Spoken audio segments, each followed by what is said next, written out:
ఆది యందు వాక్యముండును, వాక్యము దేవుని యొద్ద ఉండును, ఆ వాక్యమే శరీరధారి అయి మన మధ్యలో నివసించును, ఆయా వాక్యము దేవుడై ఉండెను. కాబట్టి బైబిల్లో కొన్ని మాటలు చూసుకుంటున్నాము. చనిపోయిన వారు తిరిగి లేస్తారు. ఎంతమంది నమ్ముతున్నారు? చప్పట్లు కొట్టిన ఆయనకి హల్లెలూయా, హల్లెలూయా, హల్లెలూయా. మత్తయి సువార్త చూసుకుందాము. అక్కడ మత్తయి సువార్త 22వ అధ్యాయము. అక్కడ కొంతమంది వచ్చి యేసు ప్రభువుని అడుగుతున్నారు. ఏమని అడుగుతున్నారంటే, 7 అన్నదమ్ములు ఉన్నారు. మరి మొదటి వాని భార్యకి ఆ పెద్ద ఆయన చనిపోయాడు, పిల్లలు లేరు. అలాగే ఒకరి తర్వాత ఒకరు ఆమెను పెళ్లి చేసుకున్నారు. పునరుద్ధానంలో ఎవరుంటారని అడుగుతున్నారు. అక్కడ 29 నుంచి 35 వచనాలు అందరం కలిసి చదువుకుందాము. అందుకు యేసు, లేఖనములు కానీ దేవుని శక్తి కానీ ఎరుగక మీరు పొరబడుచున్నారు. పునరుద్ధానమందు ఎవరునో పెండ్లి చేసుకున్నారు. ఎప్పుడు? పునరుద్ధానం అంటే తిరిగి లేచిన తర్వాత. పునరుద్ధానమందు ఎవరు పెండ్లి చేసుకున్నారు, పెండ్లికి ఇయ్యబడరు. వారు పరలోకమందున్న దూతల వలె ఉందురు. మృతులు పునరుద్ధానమును గూర్చి నేను అబ్రహాము దేవుడును, ఇస్సాకు దేవుడును, యాకోబు దేవుడునై ఉన్నానని దేవుడు మీతో చెప్పిన మాట మీరు చదవలేదా? ఆయన సజీవులకే దేవుడు గాని మృతులకు దేవుడు కాడని వారితో చెప్పెను. జనులది విని ఆయన బోధకు ఆశ్చర్యపడిరి. దేవునికి మహిమ కలుగును గాక. హల్లెలూయా. ఇక్కడ దేవుడు చెప్తున్నారు, దేవుని శక్తి తెలియక మీరు పొరబడుచున్నారు. దేవుని శక్తి తెలియదట వాళ్ళకి. అందుకు యేసు, లేఖనము కానీ అంటే బైబిల్ మాట నమ్మడం నేర్చుకోవాలి. దేవుని మాటను ఎవరైతే నమ్ముతారో దాన్ని పొందుకుంటారో. తప్పకుండా ఆ వాక్యాన్ని కానీ ఆ దర్శనాన్ని కానీ దేవుడు ఇచ్చినప్పుడు పైకి ఎత్తి ఎప్పుడైతే మీరు దాని గురించి ప్రార్థన చేస్తారో తప్పకుండా మీ విశ్వాసం ఏం చేస్తుందంటే దేవుని కార్యాన్ని జరిగిస్తుంది. నమ్మక దేవుని కార్యాలు చూడలేరు. అదే మాట యేసు ప్రభు చెప్తున్నారు. ఇలా చెప్తున్నారు వాళ్ళు వచ్చి, సద్దూకైలు వీళ్ళు వచ్చి ఈ మాటలు చెప్తున్నప్పుడు అంటున్నారు, మన పునరుద్ధానం ముందు ఎవ్వరూ పెండ్లి చేసుకోరు. ఏంటండి? పెండ్లికి ఇవ్వడరు. అయితే కుటుంబాలు దేవుని రాజ్యంలో ఉంటాయి. వాక్యం మనకు తెలుసు 14వ అధ్యాయంలో, మీకు స్థలము సిద్ధపరచ వెళ్ళుచున్నాను, నేనుండు స్థలంలో మీరుండులాగను అని యేసు ప్రభు వారు యోహాను సువార్త 14వ అధ్యాయంలో చెప్తారు. దేవునికి మహిమ కలుగును గాక. అందుకు దేవుని శక్తి అంటే తెలుసుకోవాలి. ముందు దేవుని కార్యాలు చూస్తారు, రాను రాను చల్లారిపోతారు. దేవుడు చెయ్యలేదే అంటారు. అంటే ఏం జరిగింది? అప్పుడు చేసిన దేవుడు ఇప్పుడు ఉన్నాడు. యేసు ప్రభు నిన్న, నేడు, రేపు కూడా ఉన్నారు. ఆయన సజీవులకి దేవుడట. ఆయన దేవునికి మహిమ కలుగును గాక. హల్లెలూయా. అందుకు యేసు, లేఖనములు కానీ దేవుని శక్తి కానీ ఎరుగక మీరు పొరబడుచున్నారు. వాళ్ళు చెప్పారు కానండి, అది జరుగుతుందా, ఇది జరగని మాట, ఇది జరిగే విషయమే కాదు అని చాలామంది బుద్ధిహీనులు అలాగ అనుకుంటారు. కానీ ఇక్కడ దేవుని మాట ఇది. అదే మాట ద్వారా అనేక సార్లు స్వస్థపరచబడతారు, అనేకమైన అద్భుతాలు చూస్తారు, అనేకమైన కార్యాలు చూస్తారు. అన్నీ చూసి ఏమైపోయింది? చల్లగా అయిపోయారు. అందుకు దేవుని కార్యాలు చూడలేకపోతున్నారు. దేవుడు శక్తిమంతుడు. దేవునికి మహిమ కలుగును గాక. అందుకు ఇక్కడ ఏం చెప్తున్నారు? పునరుద్ధానమందు ఎవరునూ పెండ్లి చేసుకున్నారు, పెండ్లికి ఇయ్యబడరు. వారు పరలోకమందున దూతల వలె ఉందురు. ఎప్పుడైతే తిరిగి లేస్తారో పరలోకంలో దూతలు ఎలాగుంటారో వీరు అలాగుంటారు. ఆ మాట చెప్తున్నారు యేసుప్రభు. చెప్పడమే కాకుండా మీరంటారు కదా మృతులు పునరుద్ధానం గురించి, నేను అబ్రహాము దేవుడును, ఇస్సాకు దేవుడును, యాకోబు దేవుడునై ఉన్నానని దేవుడు మీతో చెప్పిన మాట మీరు చదవలేదా? అబ్రహాము దేవుడిని, ఇస్సాకు దేవుడిని, యాకోబు దేవుడని దేవుడు మీతో చెప్పిన మాట మీరు చదవలేదా? చిన్న అనారోగ్యాలు ఉంటాయి. ఏంటండి? ఆ అనారోగ్యాల కొరకు ఇది ఎప్పుడు బాగవుతుంది, ఎప్పుడు పరిస్థితి మారుతుంది, ఎప్పుడు నాకు ఈ కార్యం జరుగుతుంది, సంవత్సరాల తరబడి ఎదురు చూస్తారు. కానీ అక్కడ ఏమి లేదు, విశ్వాసం లేదు. ఏదో ఒక పాపం అడ్డుంది. దేవునికి మీకు కూడా పాపాలు అడ్డుంటే పని జరగదు. పాపం ఉన్నవాళ్ళు ఏం చేయాలి? పశ్చాత్తాపం పడడం నేర్చుకోవాలి. పశ్చాత్తాపడడం నేర్చుకోవాలి. ఏముందో ప్రభు నాకు తెలియకపోతే మీరు చూపించండి, లేకపోతే నాకు తెలిస్తే నేను ఒప్పుకొని విడిచిపెడతాను. ఎప్పుడైతే ఈ పని చేస్తారో అక్కడ క్లియరెన్స్ వస్తుంది, స్వస్థత వస్తుంది. దేవునికి మహిమ కలుగును గాక. హల్లెలూయా. బైబిల్ అంతా చదవండి. మీ పాపాలు ఒకరితో ఒకరు ఒప్పుకోండి. ఏంటండి, మీ పాపాలు దేవునితో చెప్పుకోండి, ఒప్పుకొని విడిచిపెట్టండి. ఇంకా ఏమని అనుకున్నారో అవన్నీ కూడా దేవుడి దగ్గరికి వెళ్ళి అడగండి. మీ స్వస్థత రాకపోతే నన్ను అడగండి. దేవునికి మహిమ కలుగును గాక. కొన్నిసార్లు రాదు. పౌలు చెప్తాడు, అయ్యా నాకు ఇది తీసేయమని అడుగుతాడు. ఇది తీసేయమని అంటే అప్పుడు నా కృప నీకు చాలు, అది ఉన్నాయి అని చెప్తారు దేవుడు. ఎందుకు? హెచ్చిపోకుండా. నాకే నా ద్వారా ఇన్ని అద్భుతాలు జరుగుతాయి, నా ద్వారా ఇంతమంది బాగుపడతారు, నా ద్వారా ఇలాంటి కార్యాలు జరుగుతాయి. గర్వము ఏ మనిషిలో ఉంటుందో ఆ మనుషులకి ఏమీ జరగదు. అనపబడతారు. సేవకులు అవని ఎవరైనా అవని. దేవుడికి చెందవలసిన మహిమ మనిషికి రాకూడదు. దేవునికి మహిమ కలుగునుగాక. హల్లెలూయా. చనిపోయిన వాళ్ళు లెగుస్తున్నారంటే నీ గొప్ప నా గొప్ప కాదు, ఈ లోకాన్ని నేలే వాళ్ళు గొప్ప కాదు, దేవుడు గొప్పేది. దేవునికి మహిమ కలుగునుగాక. హల్లెలూయా. అలాగే ఇక్కడ యేసు ప్రభువారు చెప్తున్నారు, అబ్రహాము దేవుణ్ణి, ఇస్సాకు దేవుణ్ణి, యాకోబు దేవుణ్ణి చెప్పిన మాట మీరు చదవలేదా అని ఇక్కడ సద్దూకయ్యులతో చెప్తారు. ఆయన సద్దూకయ్యులు నోరు మూయించునని, పరిసయ్యులు నోరు మూయించునని ఇక్కడ వచ్చి చెప్తారు అక్కడ. ఆ తర్వాత ఒక ధర్మశాస్త్రోపదేశుడు కూడా యేసు ప్రభు దగ్గరికి వెళ్తారు. అందుకే ఇక్కడ చెప్తున్నారు ఏమని, ఆయన సజీవులకే దేవుడు కానీ మృతులకు దేవుడు కాడని వారితో చెప్పెను. జనులది విని ఆయన బోధకు ఆశ్చర్యపోయిరి. నిజమే ఆశ్చర్యపోవాలా. సజీవులకు దేవుడు అంటే పరిశుద్ధమైన జీవితము, దేవుణ్ణి కలిగిన జీవితము, ప్రార్థనా జీవితము, దేవుని వాక్యం చదివే జీవితము, వాక్యానుసారంగా జీవించే జీవితము, నీతిగా యథార్థంగా నిర్దోషులుగా బ్రతికే బ్రతుకులు ఎవరైతే జీవిస్తారో వీళ్ళు సజీవులు. దేవునికి మహిమ కలుగునుగాక. ఒకవేళ చనిపోయినా వారు తిరిగి లేస్తారు. ఎంతమంది నమ్ముతున్నారు? హల్లెలూయా, హల్లెలూయా. కాబట్టి ఇక్కడ ఆ మాట చెప్తున్నారు, సజీవులకి దేవుడు. నువ్వు చనిపోయి ఉన్నావా, లేకపోతే సజీవుడువా, సజీవురాలువా? మీరే ప్రశ్నించుకోవాలి. నేను సజీవుడిని అయితే నేను నీతిగా ఉన్నాను, నేను యథార్థంగా ఉన్నాను, నేను నిర్దోషిని, నా ప్రార్థన దేవుడు ఆలకించి తప్పకుండా కార్యం చేస్తాడు. మీకే తెలుస్తుంది. అప్పుడు నువ్వు సజీవుడు, చనిపోతే తిరిగి లేస్తావు. దేవునికి మహిమ కలుగునుగాక. అది చనిపోతే తిరిగి లేస్తారు, చనిపోవాలండి అని అనుకోవచ్చు చాలామంది. చనిపోవాలా? మనిషి జన్మ దేవుడు ప్రేమించి ఇచ్చాడు. జంతువులు, మరి ఇంకా భయంకరమైన పక్షులు, ఇవన్నీ చేపలు, ఇవన్నీ ఉన్నాయి. వాటిని ప్రేమించలేదు. మనిషి చెయ్యకు ముందు మనిషి కోసం తయారు చేయబడినవి అవన్నీ, ఆ వస్తువులు. మనిషిని ప్రేమించి దేవుడు తన రూపంలో చేసుకున్నాడు. తనతో ఉండాలని, తనతో మాట్లాడాలి, తనతోనే ఉండాలి, తనతోనే జీవించాలని ఆశ కొలది చేస్తే మనిషి పాపం చేసి దేవుడు దూరం అయిపోయాడు. అందుకు మృతుడుగా ఉండిపోయాడు. కాబట్టి ఈ విషయం గమనించుకోండి. దేవునికి మహిమ కలుగును గాక. యోహాను సువార్త చూసుకుందామండి. 17వ అధ్యాయము 1-4 వచనాలు. యేసు ఈ మాటలు చెప్పి, చూసారండి ఇక్కడ యేసు ప్రభువారు చెప్తున్నారు తండ్రితో మాటలు. యేసు ఈ మాటలు చెప్పి ఆకాశం వైపు కన్నులెత్తి ఇట్లనెను, తండ్రి, నా గడియ వచ్చి ఉన్నది. నీ కుమారుడు నిన్ను మహిమపరచునట్లు నీ కుమారుని మహిమపరచుము.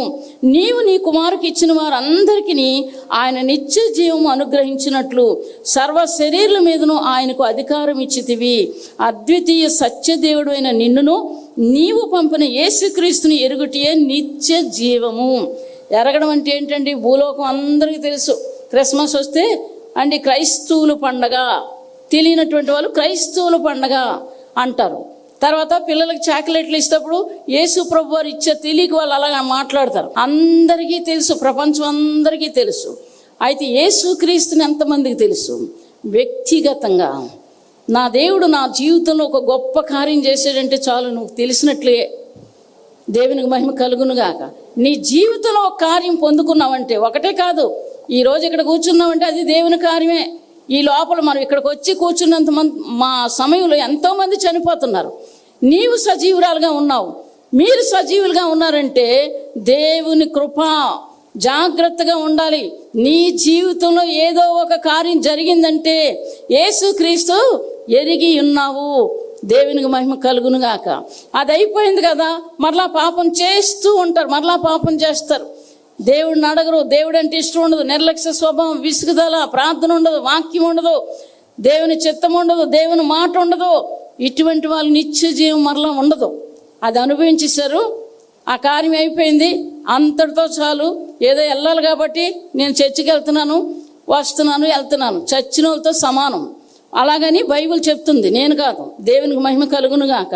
హల్లెలూయా. నన్ను అక్కడ చెప్తున్నారన్నమాట, సర్వ శరీరులు నీ కుమారుని మహింపరచుము. నీవు నాకు నీ కుమారునికి ఇచ్చిన వారు అందరికీ ఆయన నిత్య జీవమును అనుగ్రహించినట్లు. కాబట్టి నిత్యము జీవిస్తున్న వారు ఎవరండి? యేసుక్రీస్తు. దేవునికి మహిమ కలుగును గాక. హల్లెలూయా. నీవు కూడా ఆయన్ని అనుసరిస్తూ నడిస్తే నీకు వచ్చినటువంటి రోగం పెద్దది కాదు. ఏంటండి మీరు అనుకుంటున్నారు, బాబోయ్ దీంతో ఎలాగా అని అనుకుంటున్నారు. ఏదో పాపం మీలో దాగుంది. మీ మాటల ద్వారానో, మీ తలంపుల ద్వారానో, మీ ఆలోచనల ద్వారానో, లేదా మీ కళ్ళ ద్వారానో ఏదో ఒక పాపం, కంటి ద్వారా వచ్చిన పాపం శరీరం మీద రోగాన్ని కలగజేస్తుంది అని బైబిల్ చెప్తుంది. ఏంటండి నీ కన్ను చెడిపోతే నీ దేహము చెడిపోతుంది. కాబట్టి 24 గంటలు కూడా ఏం చేస్తారు? టీవీ కింద అలాగ అతుక్కొని ఉంటారు. అప్పుడు ఏమైపోతుంది? అనారోగ్యం. ఒక ఆవిడికి ఆపరేషను చేయాలి, కళ్ళు ఆపరేషను. 8 సంవత్సరాల నుంచి డాక్టర్ దగ్గరికి వెళ్తున్నారు. అమ్మ మీకు ఇంకా షుగర్ తగ్గలేదు, ఎప్పుడైతే తగ్గుతుందో అప్పుడే నేను ఆపరేషన్ చేస్తాను. 8 సంవత్సరాలు తిరిగి అలిసిపోయింది. ఇంకా నాకు ఆపరేషన్ వద్దు అన్న తర్వాత మా దగ్గరికి వచ్చారు వాళ్ళు. నా దగ్గరికి వచ్చిన తర్వాత అప్పుడు నేను అడిగాను, ఇలా చెప్పింది, ఇవన్నీ చెప్పింది. అమ్మ నువ్వు టీవీ చూస్తావా, సినిమాలు చూస్తావా, సీరియల్స్ చూస్తావు అంటే, అమ్మ నేను చూస్తానమ్మా, నేను చూస్తానమ్మా అన్నది. జీవితంలో ఆపరేషన్ మీకు అవ్వదు. ఏంటండి మీరు అది మానేసి మీ పాపాలన్నీ ఒప్పుకొని, కళ్ళు ద్వారా చేసిన పాపాన్ని కూడా ఒప్పుకొని విడిచిపెట్టి మీరు మరలా హాస్పిటల్కి వెళ్ళండి, ఆ డాక్టర్ గారు ఆపరేషన్ చేసేస్తారన్నాను. ఎందుకు? పాపాన్ని ఒప్పుకొని విడిచిపెట్టేస్తుంది. అలాగంటారా అన్నారు.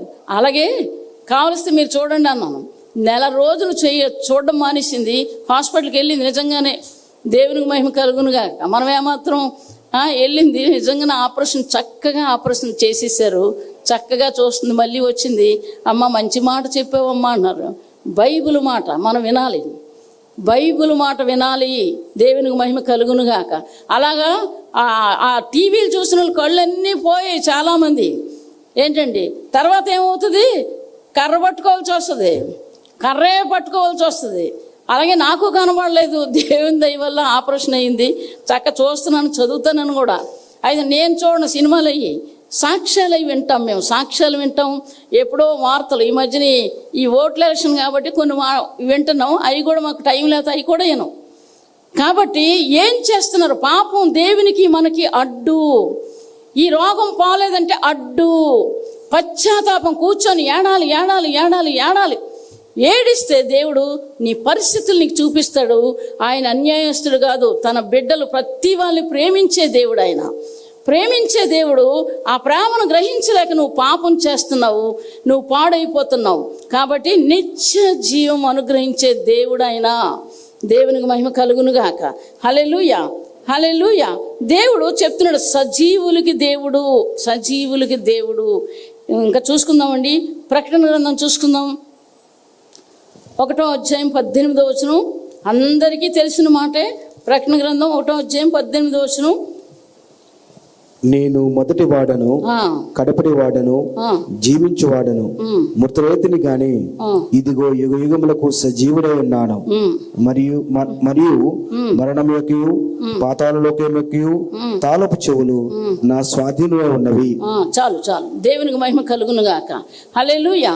ఇక్కడ చెప్తున్నారు, యేసు ప్రభు వారు చెప్తున్నారు, నేను చనిపోయిన నిజమే, నేను మృతుడినైతిని కానీ ఇదిగో యుగ యుగాలు సజీవుడినై ఉన్నాను. చూసారా, నేను చనిపోయిన నిజమే కానీ యుగ యుగాలు సజీవుడినై ఉన్నాను. ఏంటండి, ఇదిగో నేను మొదటివాడును కడపటివాడును జీవించువాడును, జీవించేవాడును. మరణం యొక్క తాళపు చెవులు, పాతాళం యొక్క తాళపు చెవులు ఎక్కడున్నాయి? నా స్వాధీనంలో ఉన్నాయి, నా స్వాధీనంలో ఉన్నాయి. చనిపోగానే ఎక్కడికి వెళ్ళారు ఆయన? ముందు భయంకరమైన ప్రాంతాల మధ్యలోకి వెళ్ళాడు, సాతాను మధ్యలోకి వెళ్ళారు. చూడగానే పాతాళం అంతా గడగడలాడిపోతుంది ఆ దృశ్యం చూసి. ఈ పరిశుద్ధుడు ఇక్కడికి వచ్చేసాడు. ఏంటండి, అప్పుడు ఏం చెప్తున్నారు ఆయన? ముందు తాళాలు నాకు, మరణం యొక్క తాళపు చెవులు నాకు ఇవ్వు, తీసుకొని అప్పుడు పరలోకం వెళ్ళారు. దేవునికి మహిమ కలుగునుగాక. హల్లెలూయా. అక్కడ ఒక స్త్రీకి కనబడి పరలోకం వెళ్ళి మళ్ళీ వెంటనే వచ్చేస్తారు. ఏంటంటే, మృతుడునైతిని కానీ ఎవరిని నమ్ముతున్నారు? నేను మొదటివాడును కడపటివాడును జీవించువాడును, మృతుడినైతిని కానీ సజీవుడినై ఉన్నాను. ఎంత మంచి మాట! ఎవరిని నమ్ముతున్నారు? ఎవరిని నమ్ముతారు? అయితే ఇప్పుడు దాకా చనిపోయిన వాళ్ళు లేస్తారా? ఇప్పుడు దాకా చనిపోయిన వాళ్ళు లేస్తారా? లేకపోతే దేవుడు వచ్చినప్పుడే లేస్తారా? ఏంటండి, ప్రభు వస్తేప్పుడు లేస్తారా? నిజమే, ఆయన వస్తేప్పుడు లేస్తారు. యేసు ప్రభు వారు చనిపోయినప్పుడు చాలామంది సమాధులు లేపబడ్డాయి. ఎంతమందికి తెలుసు బైబిలు? హల్లెలూయా. చాలామంది సమాధులు తెరవబడ్డాయి. అనేకులట చూశారట వాళ్ళని. వాళ్ళు తిరగడము, యెరూషలేము చుట్టూ ఉండడము, వాళ్ళు తిరగడం కూడా చూశారట. బైబిల్ మాటది, బైబిల్ మాట, మనిషి మాట కాదు అది. బైబిల్ మాట నమ్మాల్సిందే తప్పకుండా. కాబట్టి నాకు వచ్చిన ఈ రోగం ఏమాత్రం ఏంటంటే, ఇలాగ ఉండడం దేవుడికి ఇష్టమైతే నీకు వందనాలు, నీకు కృతజ్ఞతాస్తుతులు. ఇలాగే నడుస్తాను, ఇలాగే జీవిస్తాను నీకు ఇష్టమైతే. ఈ మాట చెప్పాలి కానీ విసుక్కోవడం, సనుక్కోవడం, ఎందుకు వచ్చింది ఈ రోగం, నేనేం చేశాను, ఎవరిని అన్నాను, ఇవన్నీ అనవసరం. దేవుడికి మనకి ఉన్న మధ్యలో ఉన్నటువంటి పాపాన్ని మనం సరిదిద్దుకోవాలి. ఆ పాపం అనే గోడ తీసేసుకోవాలి. అప్పుడు దేవుడు నీవు కలిసి ఉంటారు. దేవునికి మహిమ కలుగునుగాక. హల్లెలూయా. నీకు నొప్పి బాధ వచ్చినప్పుడు ఏంటంటే, చిన్నపిల్లడు ఏడిస్తే ఏం చేస్తారు? భుజాల మీద ఎత్తుకొని తల్లి తండ్రులు ఏం చేస్తారు? ఊరుకోనాన్న, ఊరుకోనాన్న, తగ్గిపోతుంది, తగ్గిపోతుంది, ఊరుకోనాన్న, అలా బ్రతిమలాడుతూనే ఉంటారు. నిజంగా దానికి ఏదో ఒకటి చూస్తారు, తప్పకుండా తగ్గిపోతుంది. అలాగే దేవుడు కూడా చేస్తాడు, అలాగే దేవుడు కూడా నీకు చేస్తాడు. అయితే నువ్వు పశ్చాత్తాపం పడాలి, పశ్చాత్తాపం పడాలి. ఆయన ఉన్నాడని నమ్మడం నేర్చుకోవాలి. దేవునికి మహిమ కలుగునుగాక. ఇదిగో నేను పాతాళం యొక్క తాళపు చెవులు ఎవరికి ఇచ్చారు? పేతురికి ఇచ్చాడు దేవుడు. దేవునికి మహిమ కలుగునుగాక. హల్లెలూయా. నీ బండ మీద నా సంఘమును కడతాను, ఇదిగో పాతాళ లోకము యొక్క తాళపు చెవులు నీకు ఇస్తున్నానని పేతురుతో యేసు ప్రభు వారు చెప్తారు. దేవునికి మహిమ కలుగునుగాక. మంచి విశ్వాసం ఉండాలి, విశ్వాసం చెరిగిపోకూడదు. దావీదు కొరకు భూమి కదిలిపోయింది, పర్వతాలు కదిలిపోయి, పరలోకం పైనుంచి అగ్ని దిగి వచ్చింది. దేవుడు భూమిని కంపించట, లోపలికి చేయి పెట్టి సముద్రం చేతి లోపలికి పెట్టి ఏం చేశాడు? ఏంటంటే కదిలించాడట భూమిని. ఒక్క దావీదు పక్షంగా దావీదు ఏడిస్తే ఇలా చేశాడట. ఆ దేవుడు మీకు దేవుడు కాదా? ఆ దావీదుకు దేవుడు మీకు దేవుడు కాదా? మీ రోగాలు పోవా? మీకు ఉద్యోగాలు రావా? ఏంటండి, మీరు మీ పిల్లలు పుట్టరా? ఏంటంటే ఏది చెయ్యలేంది ఆయన ఉన్నది, సమస్తము చక్కగా చేశాడట. దేవునికి మహిమ కలుగునుగాక. హల్లెలూయా. నువ్వు పుట్టక ముందే నీకు ఒక ఇల్లు, ఆకాశాన్ని, భూమిని, వెలుగు కొరకు సూర్యచంద్రుని మనం ఏమాత్రం ఒక బైబిల్లో మాట ఉంటుంది, గాలి అలాగ వెళ్ళిపోతే తిరిగి రామట. చూసుకుందాం ఆ మాట. కీర్తన గ్రంథం 106:8 చదువుతాను. మరియు వారు తమ కుమారులను తమ కుమార్తెలను దయ్యములకు బలిగా అర్పించిరి. నిరపరాధ రక్తములు అనగా తమ కుమారుల రక్తము తమ కుమార్తెల రక్తము ఒలికించిరి. కనాను దేశపు బొమ్మలను వారు బలిగా అర్పించిరి. ఆ రక్తము వలన దేశము అపవిత్రమాయను. తమ క్రియల వలన వారు అపవిత్రులైరి. తమ నడవడిలో వ్యభిచరించిన వారైరి. కావున యెహోవా కోపం ఆయన ప్రజల మీద రగులు కొనెను. ఆయన తన స్వాస్థ్యం మీద అసహ్యపడెను. ఆయన వారిని అన్యజనుల చేతికి అప్పగించెను. ఏది జరిగిందో జరిగినట్లు చెప్పాలి. ఎవరైనా సరే ఆ విధంగా జీవించాలి. కానీ సగం దాచుకుంటాం, మీ మాటలు వినవలసింది మాకేంటి, ఎలాంటి పనులు చేసామంటే మాత్రం ఎప్పటికీ పైకి రారు. కాబట్టి ఈ విషయాన్ని గుర్తించుకోండి. ఇక్కడ ఏం చెప్తున్నారు యెషయా గ్రంథంలో 3 రకాలుగా మీ మనుషులు బ్రతుకుతారు. ఏంటండి? మృతులైన నీవారు బ్రతుకుదురు, నా వారి శవములు సజీవులగును, మంటిలో పడి ఉన్న వాళ్ళరా మేల్కొని ఉత్సాహించుడి. నీ మంచు ప్రకాశమైన మంచు భూమి తనలోని ప్రాంతాలను సజీవులుగా చేయను. నా జనమా, ఇదిగో వారి దోషమును బట్టి భూనివాసులను శిక్షించుటకు యెహోవా తన నివాసంలో నుండి వెడలి వచ్చుచున్నాడు. భూమి తన మీద చంపబడిన వారిని ఇకను కప్పకుండా తాను తాగిన రక్తమును బయలుపరుచును. దేవుని ఉగ్రత గురించి అక్కడ రాయబడ్డది. చాలామంది నీతిమంతులు చంపేశారండి, చిల్లంగులు పెట్టే చంపేశారు. మీకు తెలుసా? చూసుకుందాం వాక్యం. 57వ అధ్యాయం మొదటి వచనాలు చదువుతారా? యెషయా గ్రంథం 57వ అధ్యాయం. చిల్లంగులై ఉట్టిదేనండి ఆ నమ్మవండి అంటారు. నీతిమంతులు నశించుట చూచి ఎవరును దాని ఎందులో మనస్సును పెట్టరు. భక్తులైన వారు తీసుకొనబడబోదురు. కీడు చూడకుండా నీతిమంతులు కొనిపడబడుచున్నారని ఎవనికి తోచదు. వారు విశ్రాంతితో ప్రవేశించుచున్నారు, తమకు సుడ్డిగానున్న మార్గమున నడుచువారు తమ పడకల మీద పరుండి విశ్రమించుచున్నారు. ఇక్కడ చూడండి, మంత్ర ప్రయోగం కొడుకులారా, వ్యభిచారపు సంతానమా, వేశ్య సంతానమా, ఇక్కడికి రండి. మీరెవరిని ఎగతాళి చేయుచున్నారు? ఎవరిని చూచి నోరు తెరిచి నాలుక చాచుచున్నారు? మీరు తిరుగుబాటు చేయవారును అబద్ధికులు కారా? చాలు. చదువునైనా మస్తచ వృక్షములను చూచి పచ్చని ప్రతి చెట్టు క్రిందను కమ్మము రేపుకుని వారులారా, లోయలు రాత్రి సందులు కిందల పిల్లలను చంపువారులారా, నీ భాగ్యములోని రాళ్లలోనే నున్నది, అవియే నీకు భాగ్యము. వాటికే పానార్పము చేయుచున్నావు, వాటికే నైవేద్యము నర్పించుచున్నావు. ఇవన్నీ జరగగా నేను ఊరుకొండలేనా? ఉన్నతమైన పర్వతం మీద నీ చాలు. దేవునికి మహిమ కలుగును గాక. వీళ్ళు నీతిమంతులైన వారి మీదకి మంత్రాలు, చిల్లంగులు భయంకరమైన పెడుతుంటే దేవుడు చెప్తున్నాడు, నీతిమంతులు నశించట చూచి ఎవ్వరూ మనసును పెట్టరు. ఎందుకు ఇది జరిగిందని అనరు. ఏంటండి? బాగా తిరిగి చచ్చిపోయాడు. ఏంటండి? బాగా తిరుగుతున్నాడు, అనవసరం కాక సడన్గా చనిపోయాడండి అంటారు. ఎంత మంచోడండి, ఈ పనులు చేస్తారు. ఎంతమందో, ఎన్నో కుటుంబాలు నాకు తెలుసు. నాకు ఎన్నోసార్లు చిల్లంగలు పెట్టారు. 15 సార్లు పెడితే కాలు చేయి పడిపోయింది. ఇంట్లోనే మేము అద్దెకున్నాం. కాలు చేయి పడిపోయి నేను చెప్పలేదు పిల్లలకి. నేను ఏడుస్తున్న గదిలో తలుపు వేసేసుకున్నాను. 2 గంటలు ఏడ్చాను. ఏడవగానే నాకు స్వస్థత వచ్చేసింది. దేవునికి మహిమ కలుగునుగాక. ఇంకోసారి నోరు రాలేదండి. ఆశ్చర్యం, అందరితో మాట్లాడుతుండగానే నోరు రాలేదు. అప్పుడు కూడా మళ్ళీ ఏడ్చి ప్రార్థన చేస్తుంటే, చర్చికి వెళ్ళి నువ్వు చర్చిలో అడుగు పెట్టగానే నీకు నోరు వస్తుంది అన్నారు. అక్కడి నుంచి నడుచుకొని ఒక్కరిదానే వచ్చేసాను. తాళాలు వేస్తున్నాయి, తాళాలు తీయడానికి కూడా లేదు. అప్పుడు కిందనే కూర్చొని ఆ ద్వారబంధం దగ్గర ఏడుస్తున్నప్పుడు నా నోరు వచ్చింది. ఎలుగెత్తి ప్రార్థన చేసి మళ్ళీ ఇంటికి వచ్చేసాను. దేవునికి మహిమ కలుగును గాక. హల్లెలూయా. మొన్న ఆపరేషన్లు కూడా కళ్ళు ఆపరేషన్లు కాదు, పెద్ద ఆపరేషన్లు. నాకు 5 ఆపరేషన్లు పొట్టకయ్యాయి. ఏంటండి? ఒకటి స్టంట్ వేశారు, ఇంకొక ఆపరేషన్ చేశారు, తర్వాత 2 కళ్ళుకి అయినాయి. ఏంటి? 5 ఆపరేషన్లు కూడా చిల్లంగిలో పెట్టారు. ఏంటి? ఎప్పుడు హాస్పిటలే. మా రాణి రాత్రులు తీసుకెళ్ళడం, ఏంటంటే తెల్లారింటికి బాగైతే మళ్ళీ ఇంటికి రావడం, గ్యాస్ పెరిగిపోవడం, ఇలాగ 6 నెలలు హాస్పిటల్ తిరుగుతూనే ఉంది. దేవుడికి వందనాలు. మంచి బిడ్డ నాకు దేవుడు ఇచ్చాడు నిజంగాను. ఆ రాత్రి అప్పుడు ఎవరైనా పిలిస్తే వాళ్ళు వచ్చేవారు, సహాయం చేసేవారు. ఇలాగ నా జీవితంలో నిలబెట్టి దేవుడు ఇన్ని ఆపరేషన్లైనా 66 సంవత్సరాలు దేవుడు నన్ను నిలబెట్టి నడిపిస్తున్నాడు. దేవునికి మహిమ కలుగునుగాక. హల్లెలూయా. ఆయన గొప్పోడు అని నేను చెప్పగలను. దేవునికి మహిమ కలుగునుగాక. నా జీవితం చచ్చిపోయిందాక అదే మాట నేను చెప్తాను.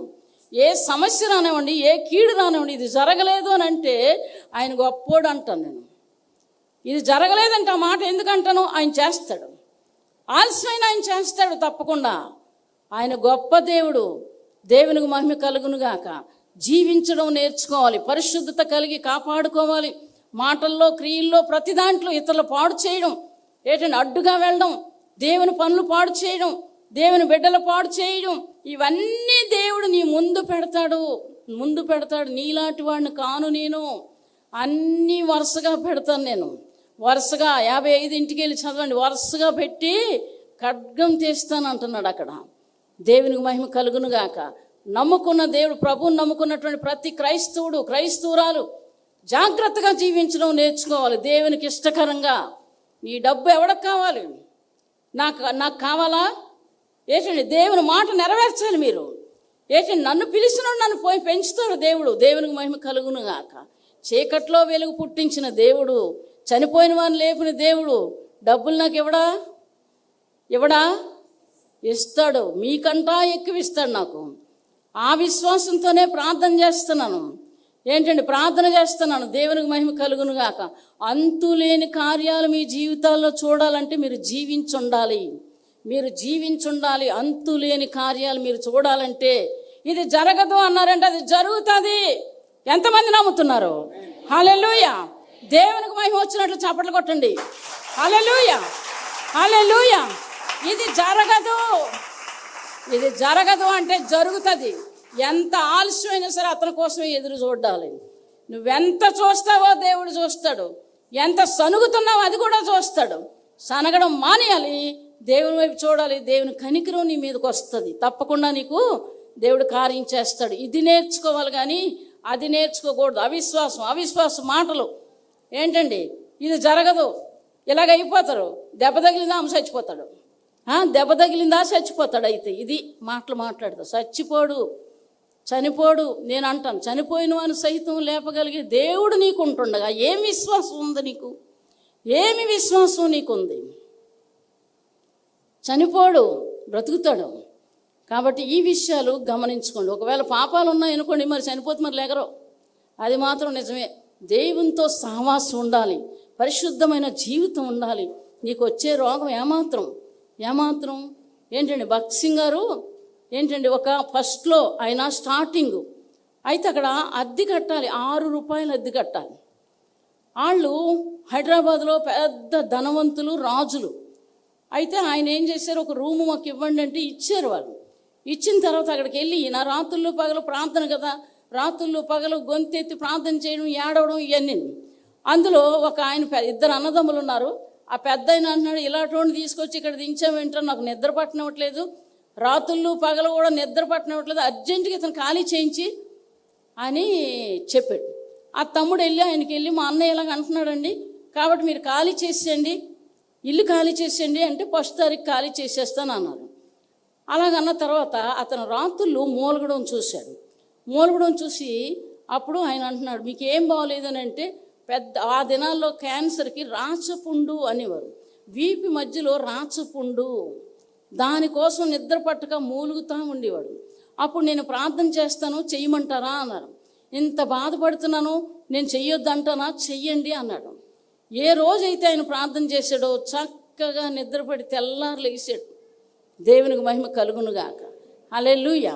తెల్లవారు లేచిన తర్వాత అప్పుడు సరిగ్గా నెల అయిపోతుంది, కొంచెం ఇతను తగ్గుతుంది. రోజు ప్రార్థన చేయించుకుంటున్నాడు. అప్పుడు ఏం చేశారు, ఒకరోజు ఆయన ఏముంటాయి ఆయనకి, బట్టలు, బ్యాగు ఆ 2 సర్దుకొని వెళ్ళిపోవడానికి రెడీ అవుతుంటే ఏంటి అక్కడ శబ్దం వస్తుందని అడిగాడు. మరి నువ్వు వెళ్ళిపోమన్నావు కదా, వెళ్ళిపోతున్నాడు ఆయన అని. ఊరు బాబు వెళ్ళిపోమని చెప్పక వెళ్ళిపోమని చెప్పక ఆయన ఉండమని అని చెప్పి అప్పుడు చెప్పాడు స్టోరీ అంతా. ఇప్పుడు హెబ్రోను, హైదరాబాద్లో ఉన్న హెబ్రోను, ఆ తోటలో అన్నీ రాసేశారు భక్త్ సింగ్ గారికి. ఆ జబ్బు బాగైపోగానే ఆయన చాలా దగ్గర స్థలాలు, పొలాలు ఉన్నాయి. ఆ స్థలం అంతా ఇప్పుడు హెబ్రోన్లో ఎన్నో ఎకరాలు, అదంతా కూడా భక్త్ సింగ్ గారికి రాసిపెట్టి ఇచ్చారు. ఎవరిచ్చారు?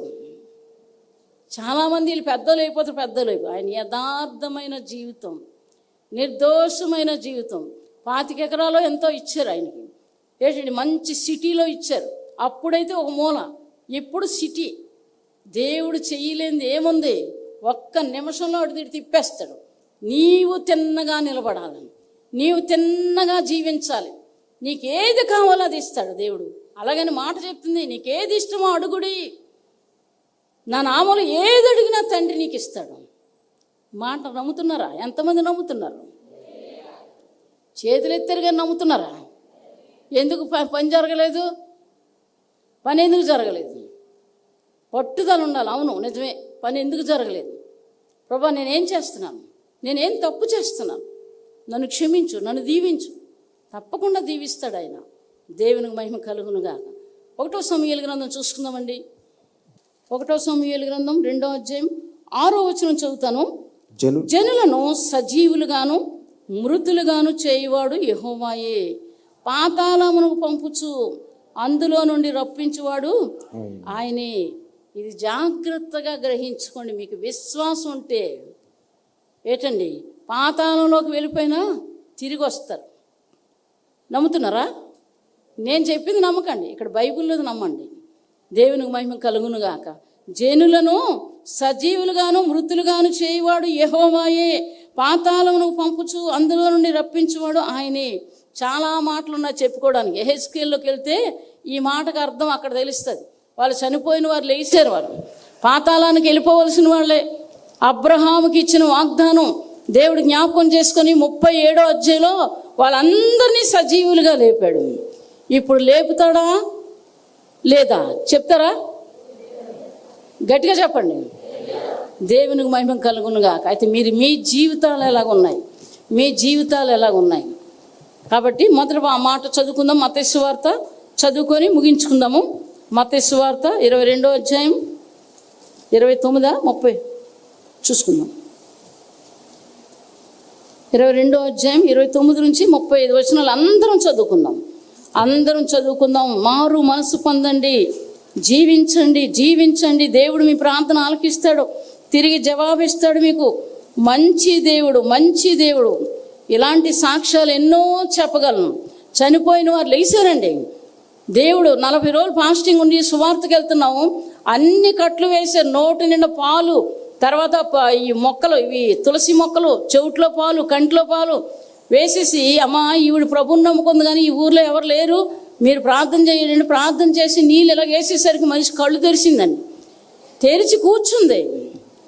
దేవునికి మహిమ కలుగునుగాక. ఆ రోజుల్లో ఫోన్లు, సెల్ ఫోన్లు కానీ ఇలాంటి ఫోటోలు వీటోలు ఏమి లేవు.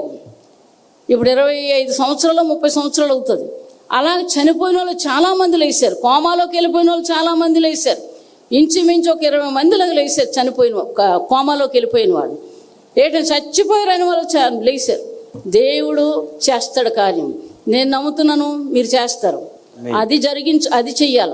నా గొప్పతనం కాదు, మీ గొప్పతనం కాదు, దేవుడే మీకు, నాకు దేవుడే కాబట్టి ఈరోజు నన్ను ఈ విధంగా పోషించి పెంచుతున్నాడు. నా బట్టలు ఇస్తున్నాడు, తిండి ఇస్తున్నాడు. మా ప్రతి పరిస్థితుల్ని ఆయన ఒక మనిషిలాగా, ఇంట్లో యజమానుండి ఎలా చేస్తారో అలాగ నాకు చేస్తున్నాడు, నా బిడ్డకి నాకును. దేవునికి మహిమ కలుగునుగాక. హల్లెలూయా, హల్లెలూయా. చదువుదామండి, అందరం చదువుదామండి. 29 నుంచి జాగ్రత్తగా ఈ వచనాన్ని మీ హృదయంలో ఉంచుకోవాలి. అందుకు యేసు, లేఖనములు కానీ దేవుని శక్తిని కానీ ఎరుగక మీరు పొరబడుచున్నారు. పునరుద్ధానమందు ఎవరు పెండ్లికి ఇయ్యబడరు, వారు పరలోకమందున్న దూతల వలె ఉందురు. మృతులు పునరుద్ధానమును గూర్చి, నేను అబ్రహాము దేవుడును, ఇస్సాకు దేవుడును, యాకోబు దేవుడినై ఉన్నానని దేవుడు మీతో చెప్పిన మాట మీరు చదవలేదా?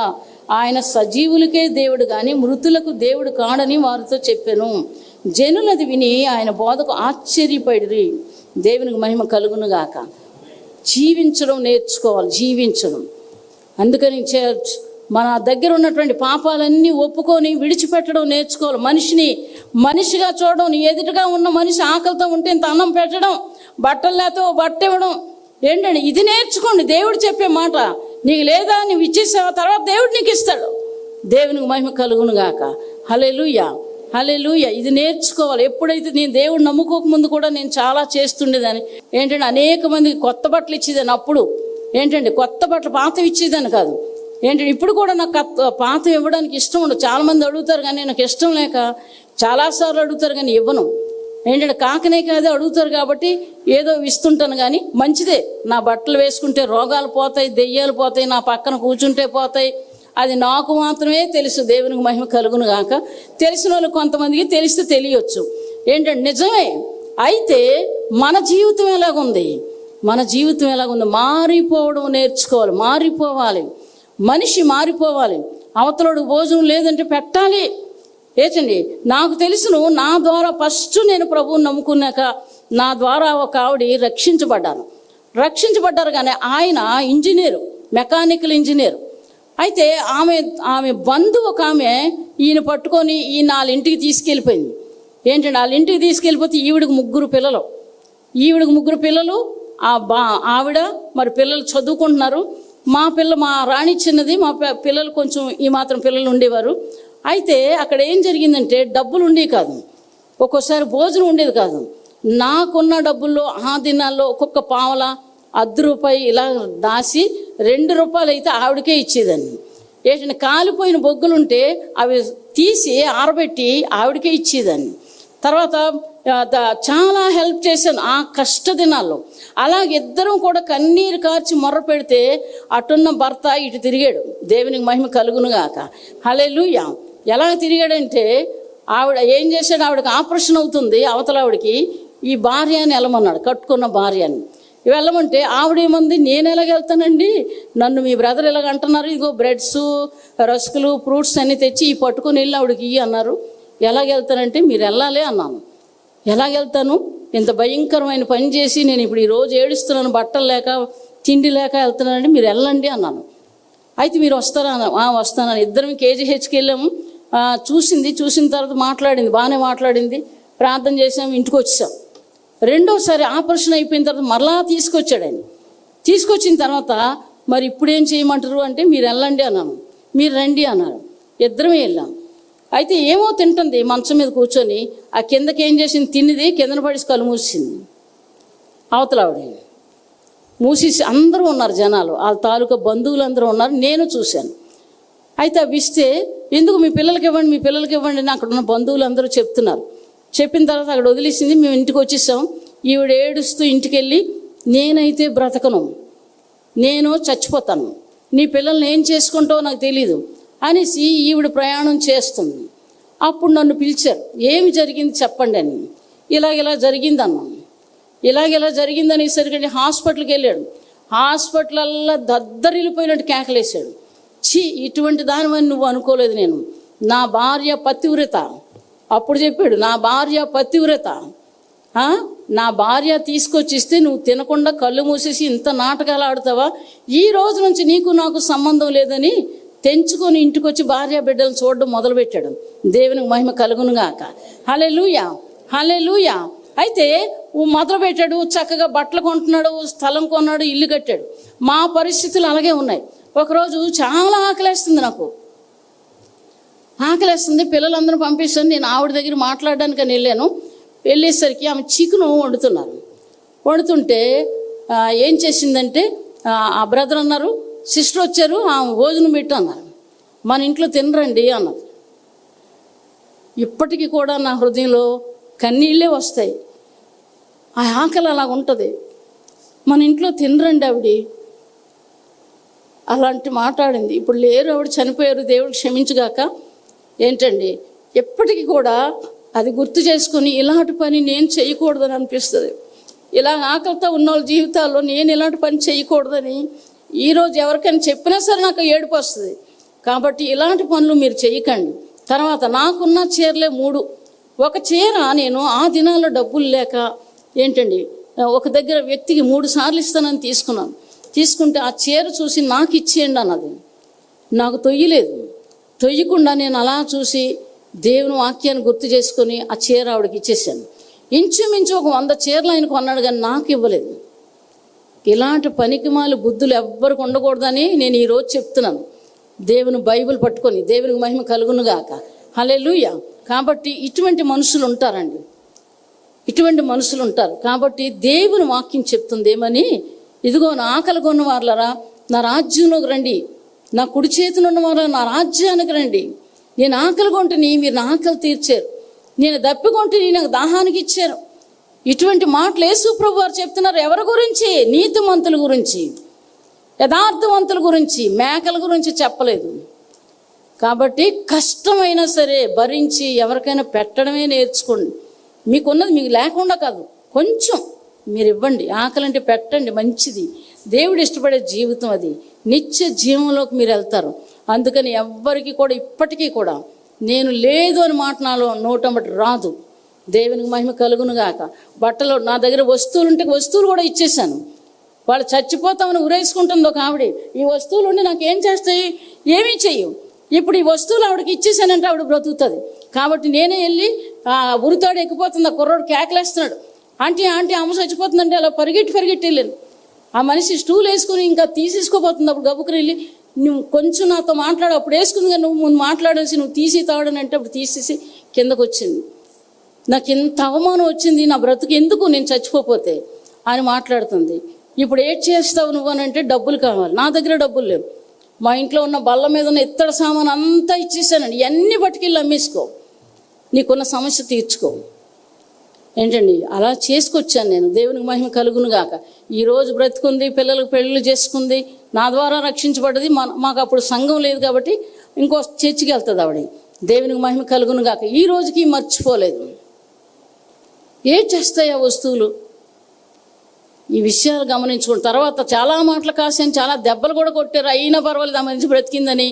ఆ దెబ్బలు బట్టి అవన్నిటిని బట్టి నేను సంతోషించాను నిజంగానే. దేవునికి మహిమ కలుగును గాక. ఇలాగ బాధ అయినా పడండి కానీ ఈ పనులు మాత్రం చెయ్యొద్దు. నీ దేవుడు మృతులను సజీవులుగా చేయువాడు యెహోవాయే. దేవునికి మహిమ కలుగును గాక. హల్లెలూయా. పునరుద్ధానం ఉంది.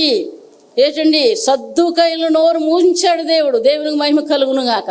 లాజరును లేపి ఏంటండి వారందరి నోర్లు మూసాడు. యాయూరు కుమార్తెను లేపి ఏంటండి పాడి మీద వెళ్ళిపోతున్న కుమారుని లేపి ఆవిడ ఏడుస్తుంటే, దేవుడు అంటే తెలీదు, ఏడుస్తుంటే అమ్మ ఇదిగో నీ కుమారుడిని అప్పగించాడు. అటువంటి మనస్తత్వం మనకు ఉండాలి. మనిషి మారిపోవాలి. మాయ మాటలు, అబద్ధాలు, ఇతరులు మోసం చేద్దాం, ఇటువంటి అన్నీ తీసేసుకోండి దయచేసి. దేవునికి మహిమ కలుగును గాక. దేవుడి వాక్యాన్ని దీవించును గాక. ప్రార్థన చేసుకుందాము. నమ్మకమైన దేవుడవయ్యా, నీవే చాలు యేసయ్యా. నమ్మకమైన దేవుడవయ్యా, నీవే చాలు యేసయ్యా. నేనేమైనా ఏ స్థితిలో ఉన్నా, నేనేమైనా ఏ స్థితిలో ఉన్నా, ఇంకేమీ కోరుకోనయ్యా, ఇంకేమీ కోరుకోనయ్యా, ఇంకేమీ కోరుకోనయ్యా. మహాపరిశుద్ధుడా, నీ పాదాలకు వందనాలు చెల్లిస్తున్నాం. మా బ్రతుకులు ఉన్నాయంటే మీకు మహిమ వచ్చే జీవితాలు మాకు దయచేయండి తండ్రి. నాయన నీకు వందనాలు. మీకు అవమానం తెచ్చే జీవితాలు మా నుంచి రాకుండా సహాయం చేయండి దేవా. అటువంటి తీర్మానాలు బిడ్డలు చేసుకోవడానికి కృప దయచేయండి. వాక్యాన్ని బట్టి జీవించడానికి కృప దయచేయండి. మృతులైన నీవారు బ్రతుకుతున్నారు. నమ్ముతున్నావా సహోదరి?